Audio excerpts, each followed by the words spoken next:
Welcome to the Deep Dive. We're here to process a whole stack of research and pull out the core foundational knowledge you really need. Today, we're diving deep into something huge, the world of real estate success. And this isn't about finding the hottest app or just scrolling listings. Our sources, they've really given us this comprehensive curriculum. It connects finance, strategy, psychology, even history. It's quite the education. It really is. And our goal today, it's pretty specific. We want to pull out that actionable knowledge, the stuff that works, regardless of market swings. We're talking about building real financial literacy, those lasting habits you need for long-term wealth and real estate. It's about moving past that quick fix mentality and focusing on systems that actually build success over time. Yeah, and the sources, they don't mess around. They pretty much pour cold water on that whole get-rich-quick idea right away. They're really clear. Trying to get rich quick. That's often a fast track to getting poor quick.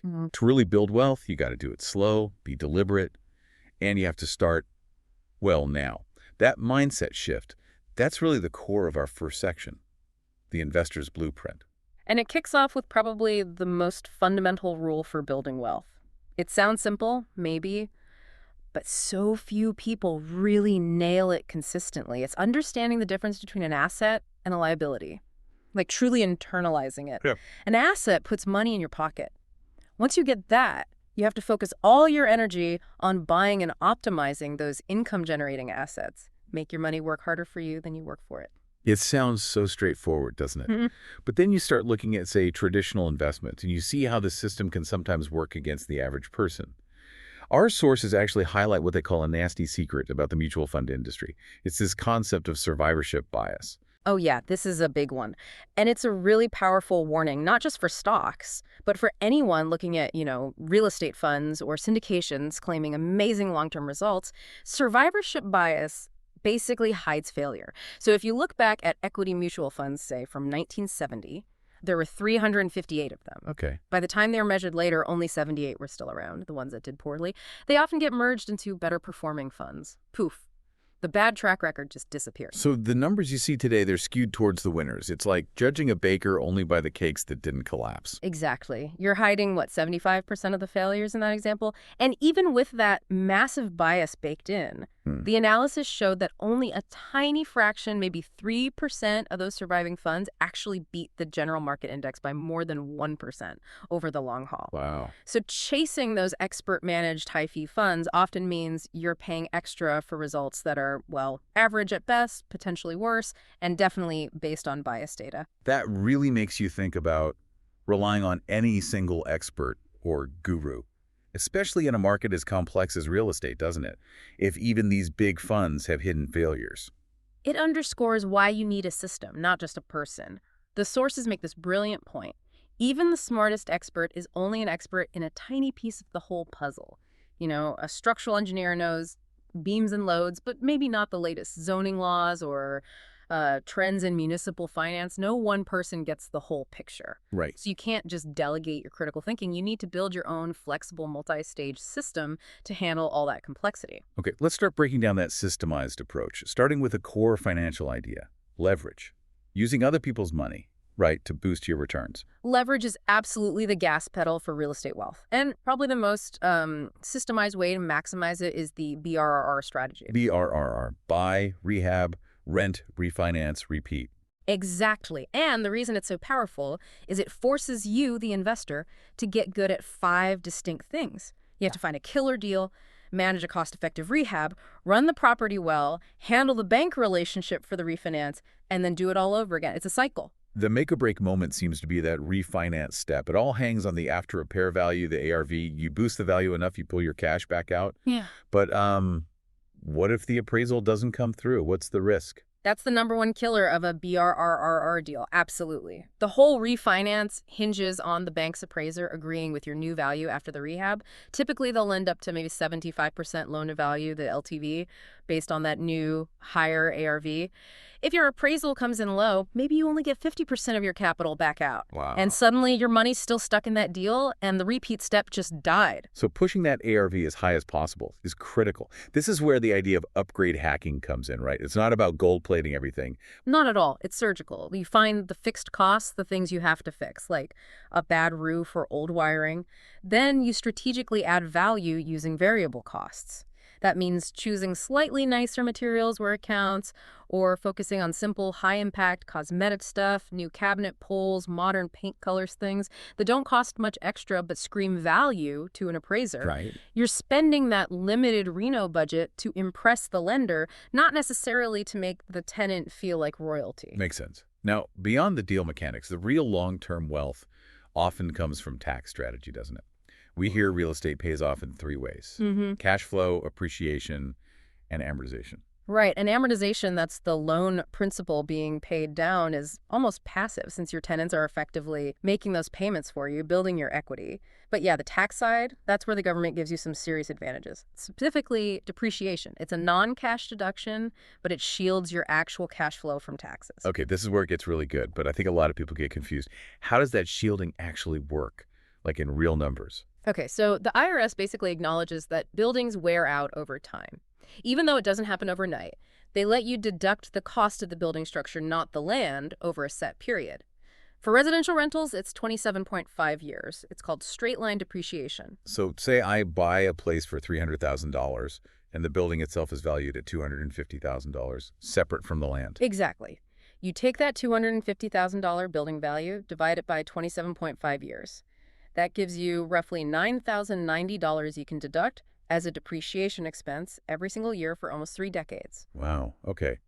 So if that property brings in, say, $20,000 in cash income before taxes, I get to subtract that $9,090 depreciation before I figure out my taxes, even though I didn't actually spend that $9,090 this year. Precisely. That $9,090 is a paper expense. So if your $20,000 cash income is offset by, let's say, $18,050 in total deductions, that's mortgage interest, property taxes, insurance, and that big depreciation number, your taxable income plummets. Right. In that example, down to just $1,950. You bank the full $20K, but you're only paying income tax on less than $2,000 of it. That's huge. That's incredible. And for investors just starting out, or maybe smaller investors, there's another tax benefit related to rental losses, right? If you're actively involved. Yes, this is another powerful tool, especially early on. If you actively participate in managing your rentals, you're not just a passive investor, and your adjusted gross income is under $100,000. Okay.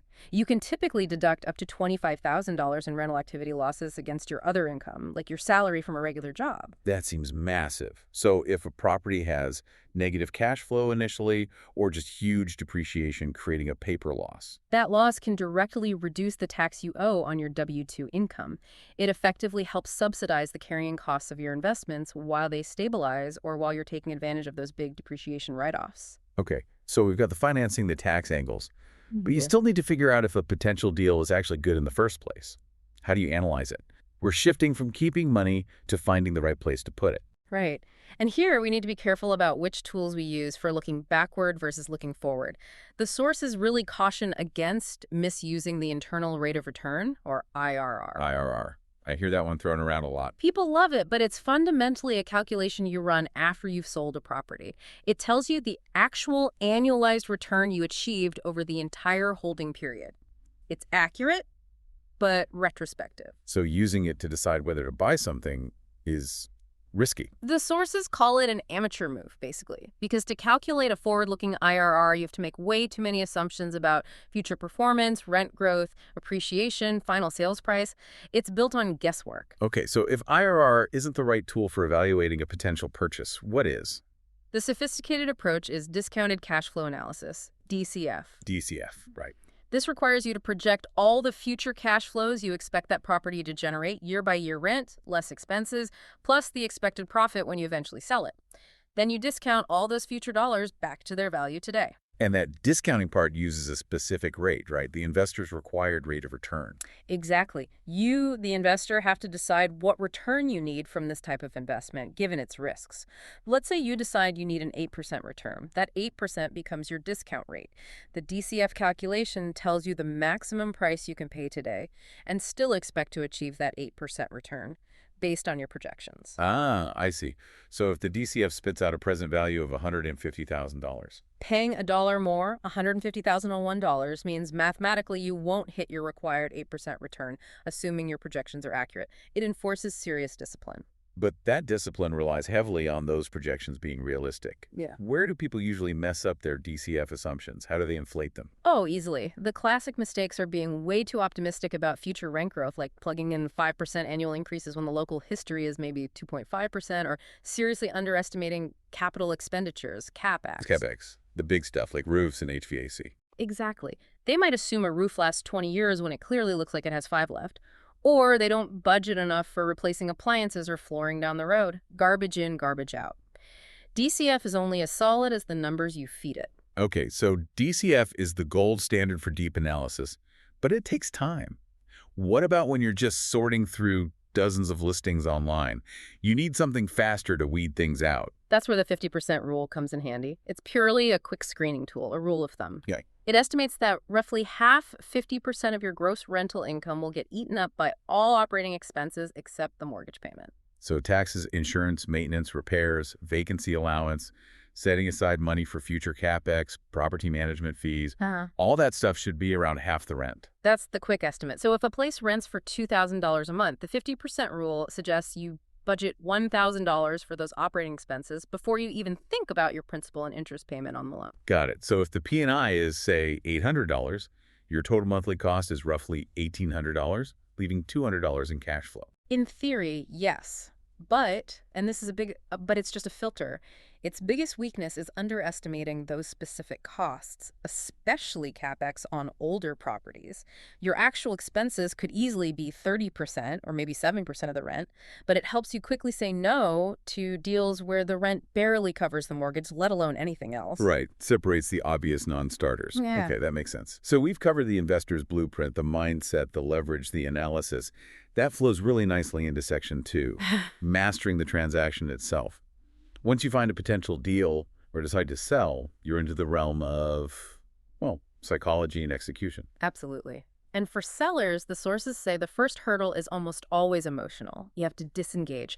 They talk about needing an emotional moving day that happens before the physical one. The moment you decide to sell and start staging, you have to stop thinking of it as your home, your personal space. It becomes a product. Transforming it from the cocoon into a package, basically. That's a great way to put it. And in that packaging, first impressions are just critical, disproportionately so. Well, think about the entry or the front hall. It's not just a place to take off shoes. The sources call it the entree. It sets the tone for the whole meal, which is the rest of the house. If that entryway is dark, cluttered, maybe smells a bit off, the buyer is already forming a negative bias before they even see the main living areas. That leads right into staging versus decorating. People confuse them, but staging has a very specific, almost impersonal goal. Totally different goals. Decorating is about personal taste, expressing yourself. Staging is the opposite. It's about neutralization. It vows only to the broadest possible target market.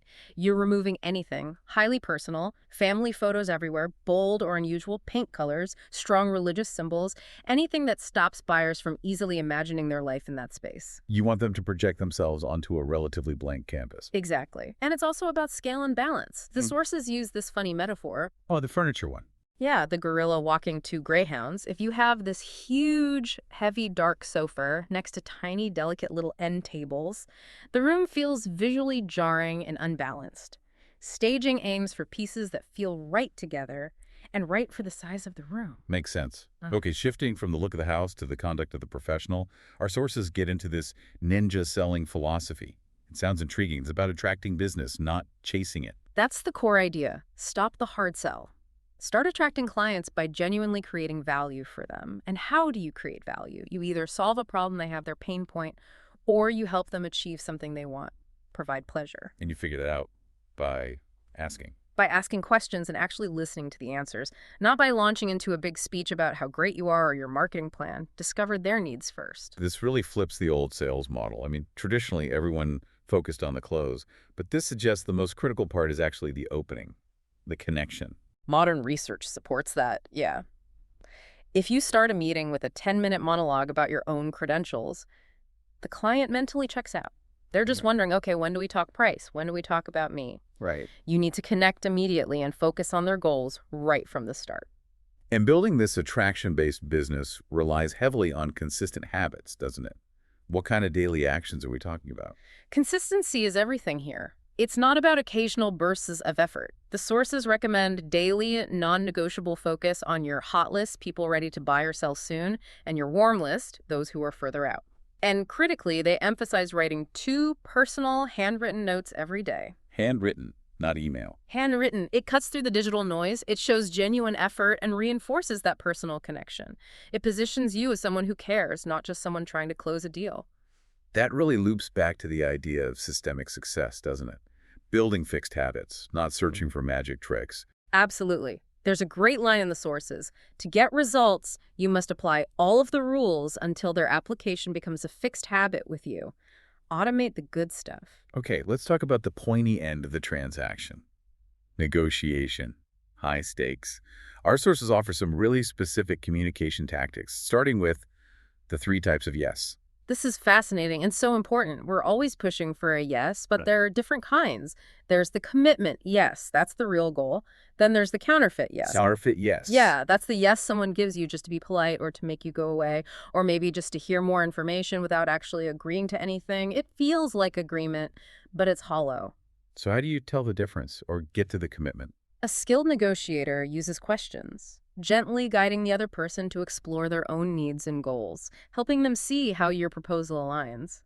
The commitment needs to feel like their decision, not something you forced on them. And maybe the most counterintuitive tactic mentioned is actually aiming for. It sounds crazy, right? But triggering a no early on can be incredibly powerful. Psychologically, when someone says no, they feel like they've asserted control. They feel safe, secure. Not drawing a line. Exactly. And once they feel that sense of control, paradoxically, they become much more open to actually listening to what you have to say next. So instead of asking, do you have a few minutes to talk, which pushes for a yes, You ask something like, is now a bad time to talk? This invites a no. If they say, no, it's not a bad time, great, you have permission. If they say, yes, it is a bad time, they feel in control. And you can simply ask, when would be better? You've respected their boundary and opened the door for a future conversation. that's clever. Yeah. Okay, moving to the structure of the deal itself. Seller financing comes up as a flexible option. How does that work to the seller's advantage? Seller financing, where the seller essentially acts like the bank and carries the loan for the buyer, is a huge negotiation lever. By being willing to accept maybe a smaller cash down payment and taking payments over time, the seller dramatically expands the pool of potential buyers. Suddenly, people who couldn't quite qualify for a traditional bank loan are in the game, And more buyers means more competition. which gives the seller leverage to potentially get a higher overall sales price. They might trade some cash up front for better terms, a higher price, and steady interest income over the years. Price and terms are always a trade-off. Got it. And finally, for buyers especially, protecting yourself during this whole process means being absolutely rigorous about contingencies in the contract. Contingencies are your escape hatches. They are the written conditions that have to be met for the deal to go through things like getting a loan approval, a satisfactory inspection, maybe selling your current home. It is absolutely vital that you communicate clearly in writing whether you're satisfied with the contingency and moving forward, or if you're using it to cancel the deal before the deadline specified in the contract expires. No ambiguity, no waiting till the last minute. None. If you miss that deadline or aren't clear, you could accidentally waive your right to back out. Or worse, lose your earnest money deposit. Clarity and timeliness are key. Okay, that covers the transaction phase thoroughly. So you've bought the property, navigated the deal. Now comes the long haul. Section 3, the manager's reality. Owning the asset means dealing with operations, tenants. This is where the day-to-day work happens. And this is where things can really go sideways if you're not careful. The absolute first line of defense for long-term success. Rock-solid tenant screening. Get this wrong and you're in for a world of pain. And the most critical piece of that screening seems to be the income standard. Absolutely non-negotiable. The standard recommendation is that the tenant's gross monthly income must be at least 3 times the monthly rent. 3 times. Why that specific ratio? Think about it. If rent is, say, a third of their income, that leaves 2/3 for everything else: food, utilities, transportation, clothing, insurance, phone bill, maybe childcare. debts. If the rent takes up much more than that third, they are mathematically stretched too thin. It's setting them up for failure, basically. And setting you up for missed rent payments and potential eviction. You want tenants who can comfortably afford the rent and still live their lives. It ensures stability for everyone. And the screening needs to cover everyone living there, not just the person signing the lease. What if a tenant moves someone else in later? That is a critical point.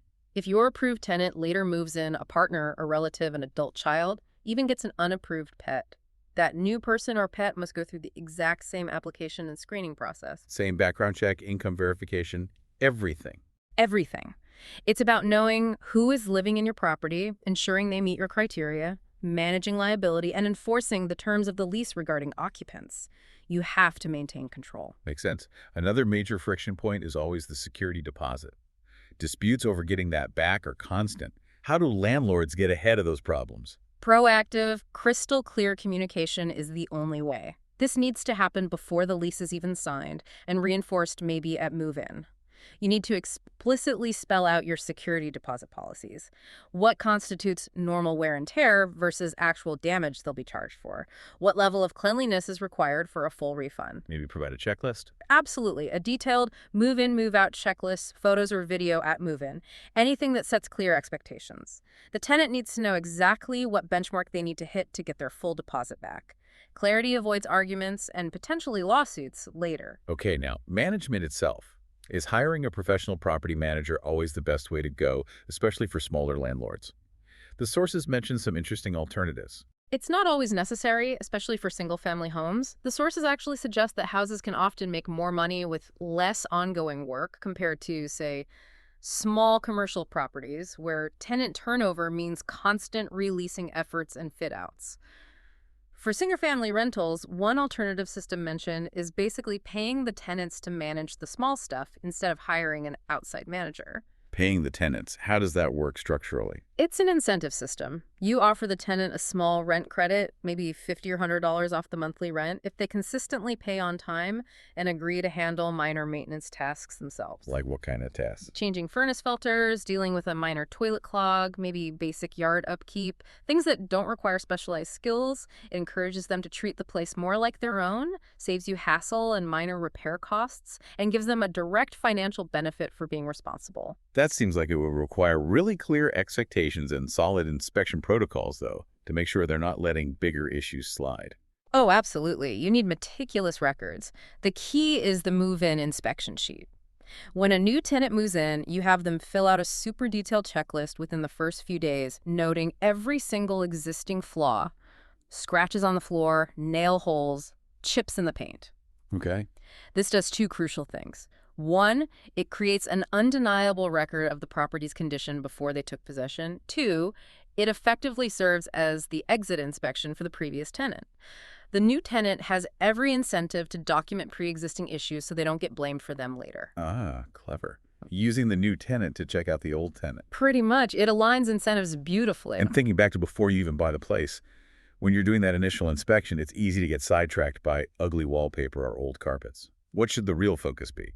The absolute priorities in a pre-purchase inspection are the big-ticket structural and mechanical systems. Forget the cosmetic stuff for a moment. You need to know the condition of the foundation, the roof, the heating and cooling systems, HVAC, the plumbing, and the electrical system. These are the items that can cost tens of thousands to fix or replace. A $50,000 foundation problem is a deal breaker.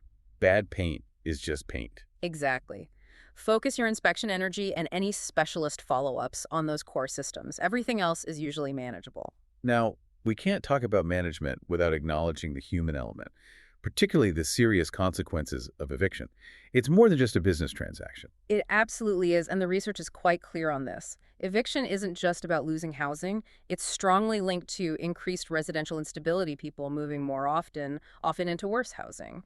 It's connected to declines in neighborhood quality, difficulties holding on to jobs, and particularly for mothers who are evicted, there are documented negative impacts on both their physical and mental health. It's a destabilizing event with wide ripples. Which is why effective screening and clear, fair communication throughout the tenancy are not just good business, they're ethically important to try and prevent reaching that point if possible. And interestingly, the sources found that the actual reasons for eviction aren't always as clear-cut as the official paperwork might suggest. Right. Landlords often give standard financially focused reasons, non-payment of rent, lease violation, and those are often valid. But the research suggests the reality behind the decision can sometimes be, quote, much more messy and arbitrary. Things like personality clashes, ongoing disputes, or other subjective factors might play a bigger role in triggering the eviction process than just the dollars and cents would indicate. Fascinating. Okay, that covers the operational side. This leads us into our final section, section 4, where we zoom out. We need to understand real estate within its larger context, history, economics, social forces. You can't really be a smart investor without grasping some of this background, especially around development and zoning. Definitely. And in the United States, zoning is primarily a local issue. Its roots historically are often traced back to these sort of 19th century pastoral ideals. There was a strong value placed on the idea of a large private family home and yard, seen as a refuge from the perceived chaos and density of city life. So it started with an idealistic vision, maybe trying to protect residential areas from, say, encroaching factories. That was part of the justification, yes.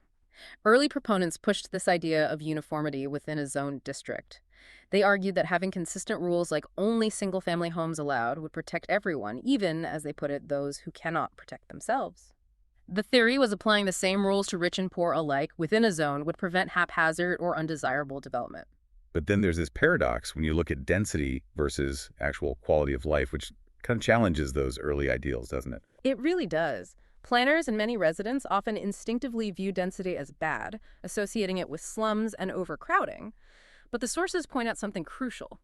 Many of the areas we might think of as slums in American cities are often, quote, dull areas with a low density of dwellings. Low density, like areas with maybe scattered houses, vacant lots, low investment, thinking parts of Detroit or maybe the Rust Belt. Exactly. Areas that lack vibrancy, walkability, and economic activity often have relatively low population density. And conversely, some of the most successful, desirable, and expensive urban neighborhoods are incredibly dense, right? Like Boston's North End or parts of Greenwich Village in New York. Absolutely. People pay a premium to live in those hyperdense areas precisely because of the vibrant street life, the mix of uses, the accessibility, the sheer energy that density enables. So density itself isn't the problem. Maybe it's the lack of investment, diversity, and good design within density that creates problems. That seems to be the implication. Understanding this history helps an investor think critically about whether they want to focus on sprawling, uniform suburbs or potentially more complex but maybe more resilient, denser urban areas. Okay, shifting gears slightly within economics. Yeah. How did that low-density, car-centric suburban model become so dominant after World War II anyway? The sources mention a critical dependency. Yeah, it was built on a foundation that turned out to be shaky, incredibly cheap fuel. The whole model of sprawling suburbs, long commutes, homes far from shops and work, it only really functioned because energy, specifically oil, was consistently getting cheaper in real terms. That much cheaper. From 1950 until the fall of 1973, the real cost of gasoline had been dropping by about 5% per year on average. People just assumed cheap gas was permanent. Until October 1973. The OPEC oil embargo. Exactly. OPEC jacked up prices by 70% almost overnight. Suddenly, the fundamental economics of that low-density lifestyle were thrown into question. Every long drive, every poorly insulated house, every sprawling school district became vastly more expensive to operate. It exposed the vulnerability. A major shock to the system. Okay, let's jump forward to a more recent economic shock. The subprime mortgage crisis around 2007-2008. Its effects are still felt. What were the core mechanics that caused it? It was really a cascade failure fueled by excessive risk. By late 2006, subprime mortgages loans to borrowers with weaker credit had ballooned to make up something like 20% of all new mortgages. Wow, 1 in 5. Yeah, and many of these loans had low introductory teaser interest rates. The trigger for the crisis came when the Federal Reserve started raising overall interest rates. Borrowers with these adjustable rate mortgages suddenly faced much higher payments when their teaser rates expired. And they couldn't just refinance into a better loan. That was the assumption the whole system was built on. But two things happened. One, housing prices started to flatten or fall, eroding equity. Two, lending standards tightened dramatically. So homeowners were trapped. They couldn't afford the new higher payments, and they couldn't refinance out of them. Leading to default. Massive defaults, which then poisoned the mortgage-backed securities these loans have been packaged into and sold globally. The rating agencies had also completely misjudged the risk, assuming borrowers could handle the payment shock, which many obviously couldn't. The whole house of cards came down. A painful lesson in systemic risk. Finally, touching on a longer-term historical factor. How do things like segregation impact the ability to build wealth through real estate, particularly for minority communities? History shows that segregation and racial bias created very real, measurable financial barriers. The sources cite a study from Philadelphia back in 1923, during the Great Migration. It found that African-American tenants, often restricted to certain neighborhoods, faced significantly higher rent increases compared to white tenants, an average of 18% versus 12%. They also typically paid higher median rents overall. So just the cost of housing was higher, directly impacting savings. Precisely. When a larger portion of your income is consumed by rent due to discriminatory practices, it becomes substantially harder to save up the money needed for a down payment on a home. This systematically delayed or outright prevented many African Americans from accessing homeownership, which has historically been the primary engine of wealth creation for American families. Wow. That puts a lot of the present day into context. Okay, that was an incredibly comprehensive journey. We've really covered the gamut from the absolute need for financial literacy, understanding assets versus liabilities, to the power of leverage with strategies like BRRRR, the critical role of tax advantages like depreciation. Yeah, the non-cash deductions are key. And then the operational side, the psychology of selling, the importance of consistent habits, clear communication and negotiation. And the historical forces shaping it all. It really drives home the point that success in real estate isn't about finding some secret app or magic bullet. Not at all. What stands out from all these sources is that mastering this game is about internalizing these fundamental financial principles and building rigorous, repeatable operational habits. It's about creating a system that works for you, regardless of the market noise. So pulling this all together for you, the listener, right now, what's the big takeaway? What's the final thought we want to leave you mulling over? I think it comes back to something simple but profound that echoes through the research. The single most powerful lever any investor has isn't timing the market or finding some hidden gem. It's the decision to make small, consistent actions habitual, as one source put it. To get results, you must apply all of the rules until their application becomes a fixed habit with you. Become automatic. Exactly. So the challenge for you listening right now is to pick just one foundational habit from everything we've discussed. Maybe it's rigorously applying that 3x income rule for every tenant applicant. Maybe it's committing to writing those 2 personal notes every single day starting tomorrow. Maybe if you're thinking of selling, it's starting your emotional moving day today. Pick one thing. Pick one core habit, make it non-negotiable, and start building that foundation for your own success right now.